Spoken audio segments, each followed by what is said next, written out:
We are going to hear next from Claire Hughes from Plastic Free Cayman. Thanks again so much, Hannah, and welcome to Claire. Hi, good afternoon, everybody. I apologize for my background. I'm actually a PE teacher. That is my day job. I've volunteered and started Plastic Free Cayman back in 2017, and it then became a nonprofit in 2018. So I don't have a presentation per se, but I'm going to show you. I'm a visual learner, so as a teacher, I know about the different learning styles. And I'm going to show you some pictures and just talk over them. We are volunteer based. We actually get our first member of staff that's going to start next week because we've raised some funds. So we are continuing our work and officially continuing it, which is really fantastic news. A comment saying that the need to monitor development most definitely, as far as saving the plant life and the local nature that's around. I may have done it. And the screen share is going. Nice. Ah, see? Oh, PE teacher, computer, not nice. Extraordinaire. Okay. All right. Here we go. Let's see if I can, gotta move this. See, I'm not au fait with Zoom. You're PE teacher. Okay, so as I said, visual learner, and sometimes a picture says 1,000 words, and that's what my presentation is basically going to be about. So we're volunteer based, we're grassroots. We started back in 2017 in order to raise awareness and educate and take action over single-use plastic. And this picture just hits home. I mean, plastic shouldn't belong in paradise. And we have a horrific problem of plastic pollution in the Cayman Islands. So basically wanted to do something about it. We started with doing I think it was a government-led challenge where you had to pick up 5 pieces of plastic, and we decided we would pick up 5 bags of plastic. And suddenly I started opening my eyes to how much plastic pollution was around the Cayman Islands. And so Beach Clean started in 2017. And as you can see, plastic, I'm kind of preaching to the choir here, but plastic, it doesn't just break down like apple core or banana skin. It breaks into microplastics. And as you can see, there are a lot of them on the beaches. They're often hidden, but they are there nonetheless. So we have cleanups every single month. We clean up all parts of Grand Cayman, and we have been over to Little Cayman and the Cayman Brac to clean up. It is shocking how much there is washing up, but it's also shocking how much local litter there is as well. Going back to Hannah's presentation on banning single-use plastics, we did campaign to the government back in 2018, and that's how long we've been kind of knocking on the door of we need a ban, and we need it yesterday. It is urgent. The steering committee have met, and that's great news, Hannah, that they're going to be meeting again, but the time for meeting has gone. It's the time for action now, and we are not the leaders in the Caribbean, sadly. Bahamas have taken over, Jamaica have taken over, and we're on catch up. So there's several items we can ban, and we need to follow EU guidelines and just basically take the step and ban them. Many places have done really well, and they're doing fine from banning single-use plastic. So collaboration is key. We have met and joined many groups in the Cayman Islands, and it is fantastic. National Trust, I know Kathy's on this call, Regiment, there's a whole list, CCMI, we've done cleanups, K-Ocean, Miss World, Brownie Guides, schools, youth groups, you name it. And everybody is doing their job for cleaning up. And really as well, I want to ask government to have a national cleanup scheme. It shouldn't always be left to volunteers. This could be a paid job, and it needs to be. The tourist board should also be invested in this, because keeping our beaches clean is of infinite value to our tourism revenue.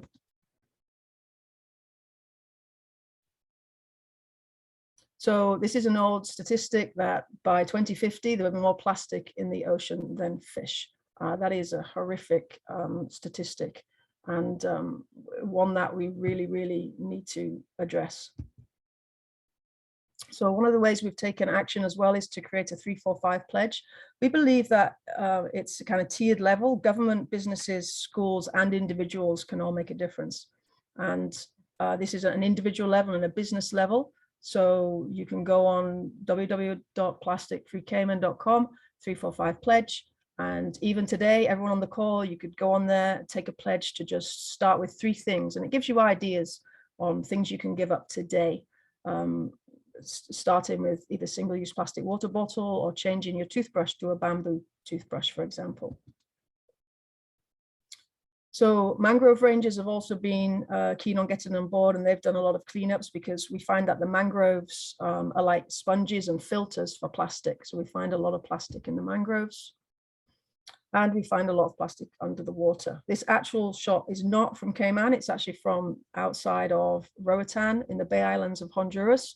There was a massive sea of plastic there about 4 or 5 years ago that made headline news.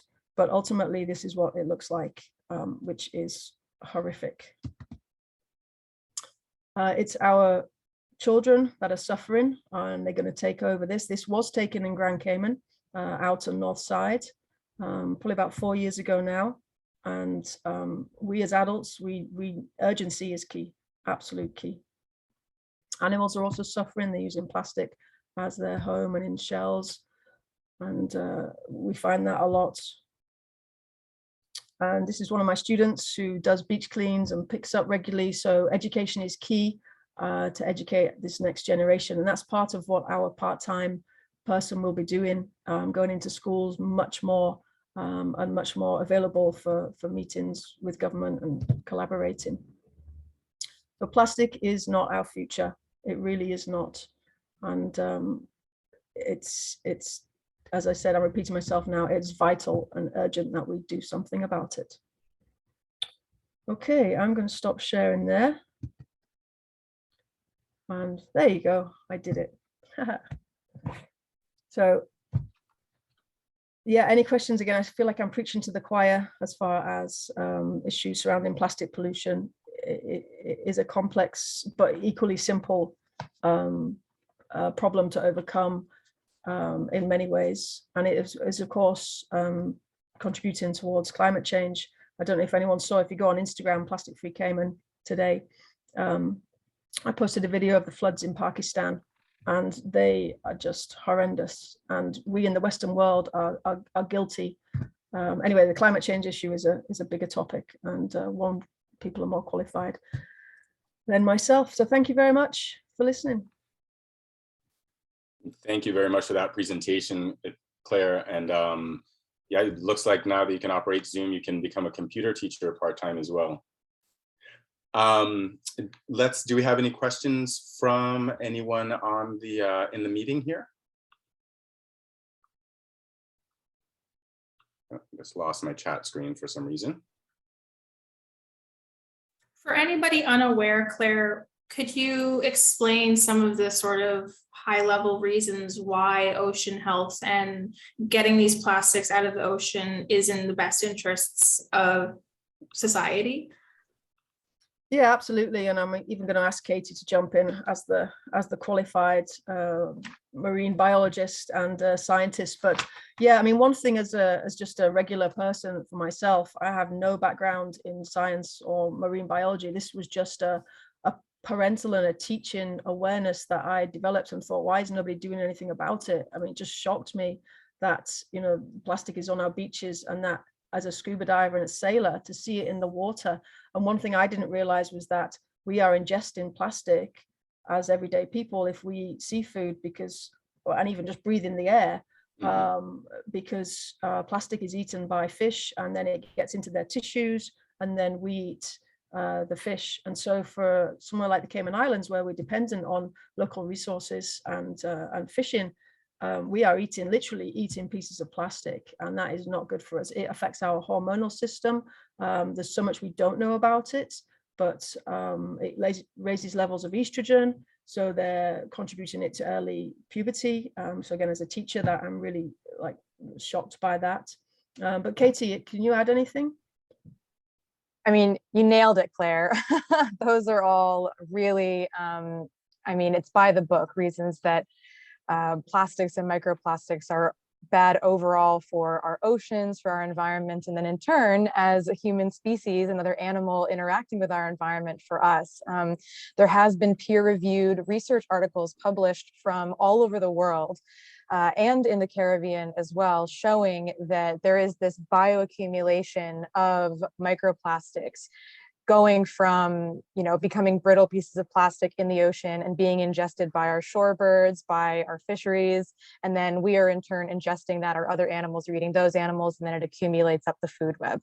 But I think it's important to note, if people aren't aware, that Claire kind of touched on it, there is no away when it comes to plastic. Plastic is a chemically constructed creation made by man, you know, hundreds of years ago, and every piece of plastic that has ever been created is still in this world today in some way, shape, or form, whether that's in thread, in microplastics, nanoplastics, nodules, all kinds of things. So the more that we can do as just one more species on this planet to minimize our plastic use, because, you know, we have to be fair that there have been some amazing forward movements with plastic in the medical field, with technology, everything.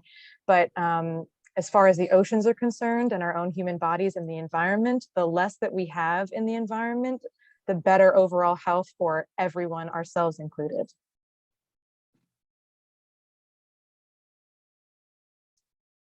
Thank you very much, Katie, and thank you very much, Claire. Some really profound points being made there for sure on how serious this situation, especially with single-use plastics and plastic pollution overall, really is and has been, and it definitely needs action right away. I have a couple of things to ask about, but we do have a question here from the chat.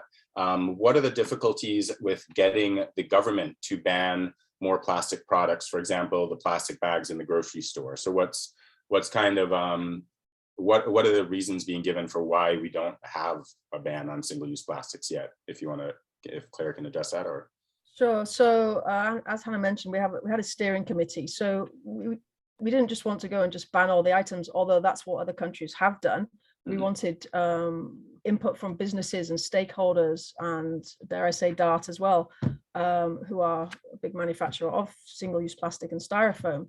So it was kind of controversial, and we were assured that DART had no problem with us banning some single-use items and styrofoam. So styrofoam contains plastic as well, and it is incidentally one of the worst, actually the worst item to actually pick up from the beach clean or beach cleans.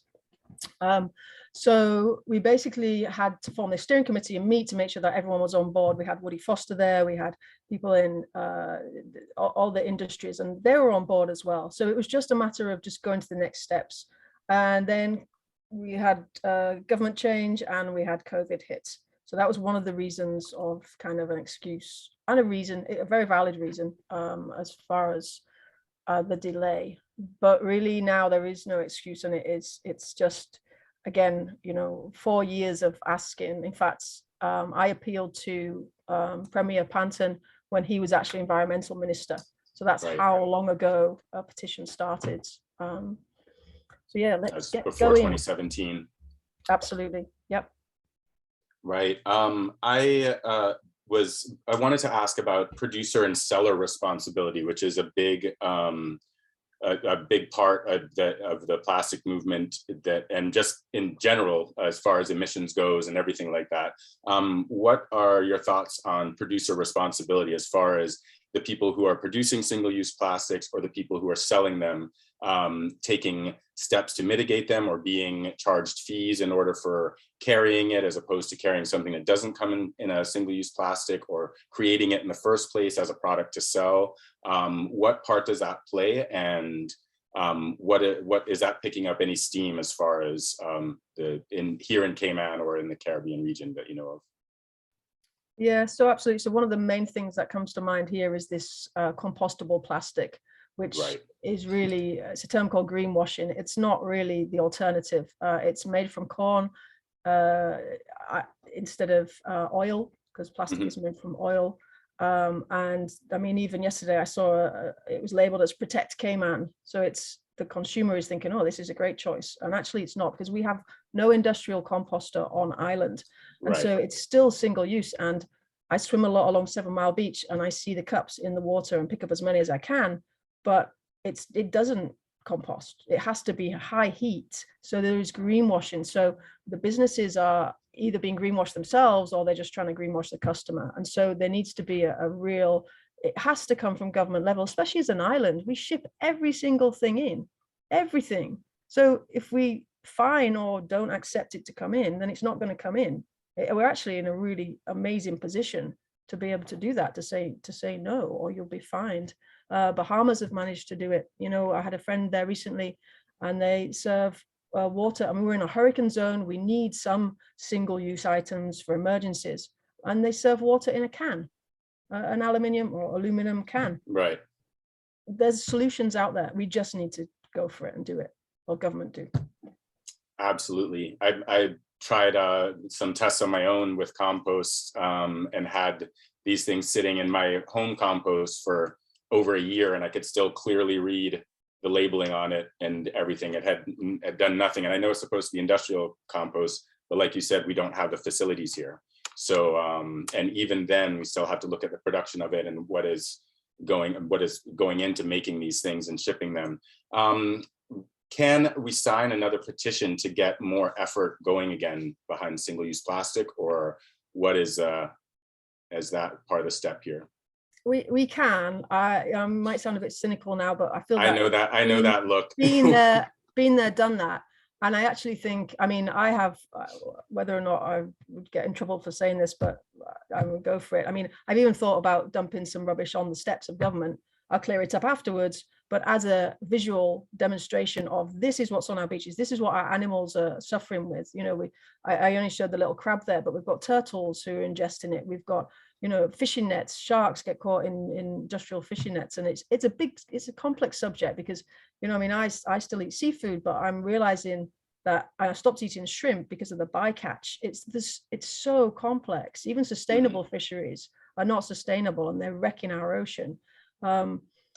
So yeah, government, a petition's a petition. You need action, and you need, you know, things like this are fantastic. And, you know, we need people in paid positions where this is your job to do this and to get going with it. And, you know, let's just do it. And I mean, when we hear from Rob later, he's got a great initiative of a beach token, but we also need to, the plastic's not going to stop for a long time. So let's use that plastic. Let's make it valuable. Let's make it into things.